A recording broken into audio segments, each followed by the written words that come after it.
शौकत खानम हस्पताल का सफ़र एक। आगाज़ का ख्याल ये हस्पताल इमरान खान ने अपनी वालदा शौकत खानम के नाम पर बनाया। उनकी वालदा कैंसर की वजह से इंतकाल कर गईं और इसी दुख ने उन्हें ये ख्वाब दिया कि पाकिस्तान में गरीबों के लिए आलमी मेयार का कैंसर हस्पताल बनाया जाए। दो फंड रेजिंग, चंदा इकट्ठा करना। इमरान खान ने पाकिस्तान और बैरून मुल्क बड़े बड़े डोनेशन इवेंट्स किए।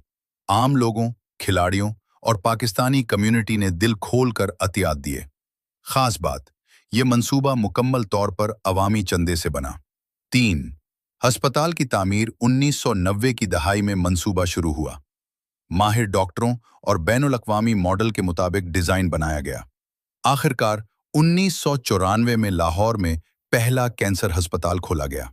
4 इलाज और सर्विस। यहाँ गरीब और अमीर दोनों को इलाज मिलता है। कैंसर की जदीद कीमोथेरापी, सर्जरी और डायग्नोसिस सहूलियात मौजूद हैं।